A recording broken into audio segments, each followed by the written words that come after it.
Hello friends, welcome to Seeja's kitchen. இன்றைக்கி நம்ம ஒரு சூப்பரான எம்மியான ரெசிபி தான் பார்க்க போகிறோம். அதுக்கு முதல்ல இந்த சிக்கனை மேரினேட் பண்ணிக்க போகிறோம். நான் மேரினேட் பண்ணுற திங்ஸ் எல்லாம் எடுத்து ரெடியாக வச்சுட்டேன். இப்போ நான் உங்களுக்கு ஒன்றா சொல்லுறேன், நீங்கள் அதை படி போட்டுக்கோங்க. ஒரு 300 கிராம் போன்லெஸ் சிக்கன் எடுத்துக்கிறேன். அதை நல்லா க்யூபாக கட் பண்ணி வாஷ் பண்ணி ரெடி பண்ணி வச்சிட்டேன்.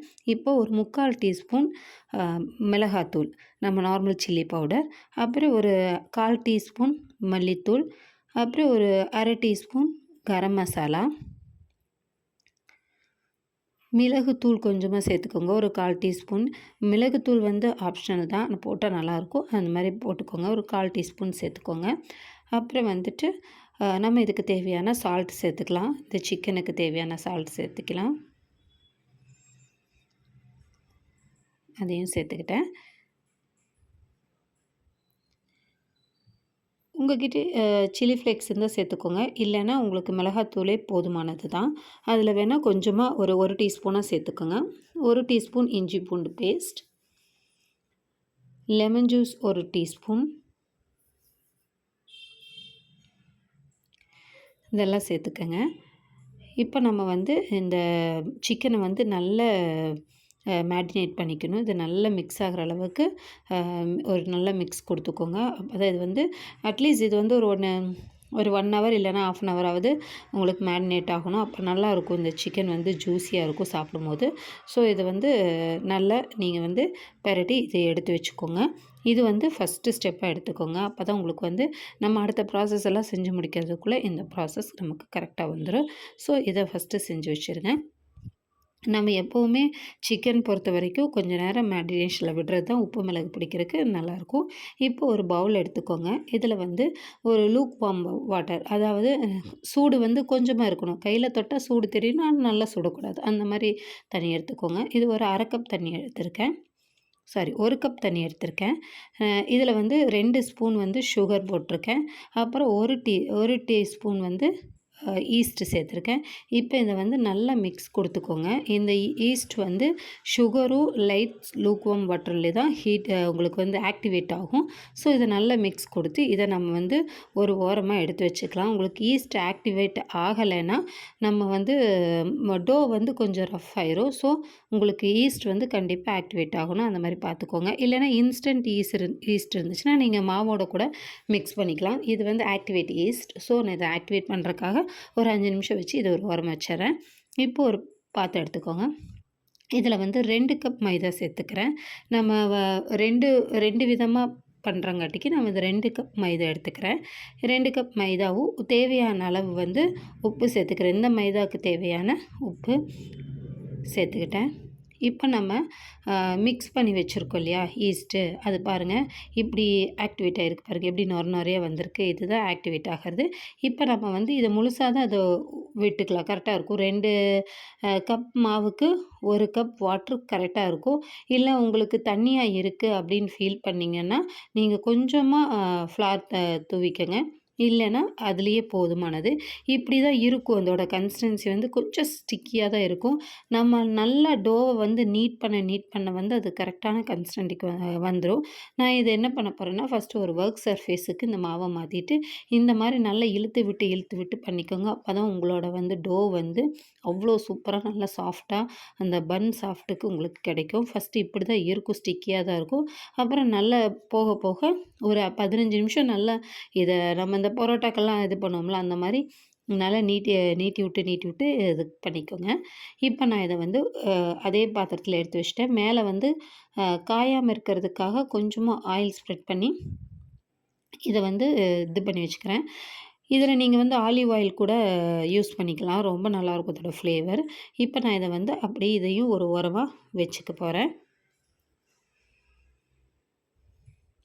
இது ஒரு 1/2 மணி நேரம் இல்லைன்னா 1 மணி நேரத்துக்கு அப்புறம் பார்த்திங்கன்னா பாருங்கள் கொஞ்சம் டபுளாக இருக்கும். இதை நம்ம 1 மணி நேரம் அப்படியெல்லாம் வச்சுருந்தோன்னா, நான் இப்போ இது ஒரு 10 மினிட்ஸ் தான் வச்சுருப்பேன். அதுக்கே நம்ம ஓரளவுக்கு நல்லா ப்ளஃபி ஆயிடுச்சு மாவு. நீங்கள் 1 மணி நேரம் வச்சிங்கன்னா அப்படியே உங்களுக்கு மாவு டபுள் ஆயிரும். இப்போ நான் அது 2யுமே ஒரு 2 பார்ட்டா பிரித்து வச்சுக்கிட்டேன். ஏன்னா ஒன்று வந்து தவால பண்ண போகிறோம், ஒன்று வந்து நம்ம வந்து பேக்கிங் பண்ணுற மாதிரி பண்ணலாம். இப்போ வந்து சிக்கனை வந்து நம்ம ஃப்ரை பண்ணிக்கலாம். அதுக்கு 1 டேபிள் ஸ்பூன் ஆயில் விட்டுக்கோங்க போதும். இப்போ நம்ம சிக்கனை வந்து நல்லா ஃப்ரை பண்ணி எடுத்துக்கலாம். நீங்கள் வேணால் இதுவும் பண்ணிக்கலாங்க, ஃப்ரையும் பண்ணிக்கலாம். அதாவது டீப் ஃப்ரையும் பண்ணிக்கலாம். நான் இன்றைக்கி வந்து இந்த மாதிரி தான் பண்ணிக்கிறேன். இந்த மாதிரி இருக்கிறது போதும். இப்போ இதில் வந்து நீங்கள் நல்லா வதங்கின பிறகு உங்களுக்கு ஸ்மோக்கி ஃப்ளேம் வேணும்னா, நீங்கள் ஒரு சார்கோலை நல்லா இது பண்ணிவிட்டு இதை நடுவில் வச்சு கொஞ்சமாக கீ விட்டு இதை க்ளோஸ் பண்ணி வச்சிங்கன்னா உங்களுக்கு அந்த ஸ்மோக்கி ஃப்ளேவர் வந்துடும். நான் அது பண்ணலை இன்றைக்கி. இப்போ நம்மளோட டோவை வந்து விரிச்சிடலாம். இப்போ நான் அந்த தவா எடுத்துக்கிட்டேன். ஒரு பிளேட்லேயும் நான் 2லேயுமே பட்டர் தடவி வச்சுருக்கேன். இப்போ நம்ம வந்து இந்த தவாவில் வந்து ஒரு பார்ட் மாவு எடுத்துகிட்டு நம்ம இந்த மாதிரி கையிலே பாருங்கள் அவ்வளோ சாஃப்டாக இருக்குது மாவு. நம்மளோட கரெக்டான கன்சிஸ்டன்சிக்கு மாவு கிடச்சிருக்கு. ஸோ கண்டிப்பாக நல்லா சாஃப்டாக வரும் நம்மளோட பீஸா. ஸோ இதை வந்து நல்லா மெதுவாக அமுத்தி விட்டுட்டு இந்த ஓரங்கள் மட்டும் கொஞ்சம் பிரெத்தாக இருக்கிற மாதிரி, அதாவது திக்காக இருக்கிற மாதிரி பார்த்துக்கோங்க. அப்புறம் நம்ம வந்து ஏன்னா இது வந்து நம்ம போடுற சீஸ் இதெல்லாம் வந்து வெளியே வராமல் இருக்கிறதுக்காக தான் இந்த மாதிரி ஃபோர்க்கில் வந்து குத்தி விட்டுக்கோங்க. அப்போ தான் உள்ளே வந்து வெளியே பொங்கி வராமல் உள்ளேயும் அது கரெக்டாக குக் ஆகிறதுக்காக தான் நம்ம வந்து இந்த ப்ராசஸ் பண்ணுறோம். இப்போ நல்லா குத்தி விட்டுக்கோங்க. இப்போ நம்ம இதில் வந்து பீஸா சாஸ் இல்லாதவங்க சில்லி சாஸும் அப்புறம் டொமேட்டோ கெச்சப்பும் கொஞ்சம் அப்புறம் சில்லி ஃப்ளேக்ஸும் போட்டு மிக்ஸ் பண்ணி கூட நம்ம இதை சரி பண்ணிக்கலாம். இல்லைன்னா நம்ம வீட்லேயே அழகாக பீஸா சாஸ் பண்ணிடலாம். உங்களுக்கு நான் இன்னொரு வீடியோவில் அது காமிக்கிறேன். இப்போ நான் பீஸா சாஸ் சேர்த்துக்கிட்டேன். இதுக்கு மேலே வந்து உங்களுக்கு எவ்வளோ பீஸா சாஸ் வேணுமோ அவ்வளோ சேர்த்துக்கோங்க. நிறைய வேணாலும் சேர்த்துக்கலாம், இல்லைன்னா அளவாகவும் கூட சேர்த்துக்கலாம். கொஞ்சம் மொசரல்லா சீஸ் வந்து இது மேலே ஸ்ப்ரெட் பண்ணி விட்டுக்கோங்க. உங்களுக்கு நிறைய வேணும்னா நல்லா போட்டிங்கன்னா செம்ம சீஸியாக இருக்கும். நான் வந்து 2 டைமாக போடுறங்காட்டிக்கு இப்போ கொஞ்சம் அப்போ கொஞ்சம் சேர்த்துக்கிட்டேன். என்ன வெஜிடபிள்ஸ் இருக்கோ, எங்கிட்ட வந்து கேப்சிகம், ஆனியன், டொமேட்டோ இதுதான் இருக்குது. ஸோ இதை வந்து டொமேட்டோவில் வந்து நீங்கள் இந்த சீடு எடுத்துகிட்டு போடுங்க. அப்போ தான் கொஞ்சம் நல்லாயிருக்கும், சீடோடு வேண்டாம். இப்போ நான் வந்து கேப்சிகம் வச்சுட்டேன். அடுத்தது ஆனியனும் டொமேட்டோவும் இந்த மாதிரியே அழகாக அடுக்கி வச்சா பார்க்க நல்லாயிருக்கும். கடையில் இருக்கிற மாதிரியே அப்படைசிங்காக இருக்கிறதுக்காக தான் நாம் இந்த மாதிரி ஒர்க்கெல்லாம் பண்ணிகிட்ருக்கோம். இப்போ நம்ம வந்து இந்த மாதிரி எல்லாத்தையுமே முதல்ல அரேஞ்ச் பண்ணிக்கலாம். ஆனியனை வச்சுக்கலாம்.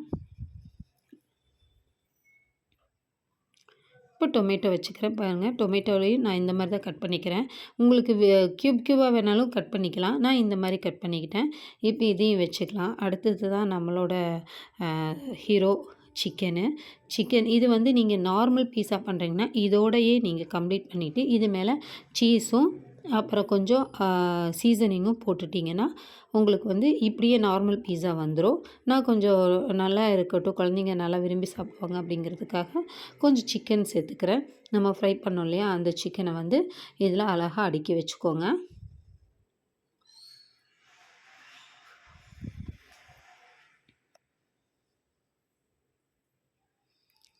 இது நல்லா ஃபுல்லாக டெக்கரேட் பண்ணிவிட்டு இப்போ இதுக்கு மேலேயும் நம்ம வந்து சீஸ் சேர்த்துக்க போகிறோங்க. இதுக்கு மேலேயும் உங்களுக்கு எவ்வளோ சீஸ் வேணுமோ அவ்வளோ சீஸ் நல்லா அழகாக ஸ்ப்ரெட் பண்ணி விட்டுக்கோங்க. ஈவனாக எல்லா இடத்துலையும் இருக்கிற மாதிரி பார்த்துக்கோங்க. அப்போ தான் நல்லாயிருக்கும். நான் சீஸ் சேர்த்ததுக்கப்புறமா வந்து உங்கள்கிட்ட சீசனிங் என்ன இருக்கோ அது சேர்த்துக்கிங்க. எங்கிட்ட கொஞ்சம் இட்டாலியன் சீசனிங்கும் அப்புறம் வந்து ஆரிகேனாவும் இருந்துச்சு. ஸோ நான் அதை 2யுமே சேர்த்துக்கிட்டேன். கொஞ்சமாக சில்லி ஃப்ளேக்ஸும் சேர்த்துக்கிட்டேன்.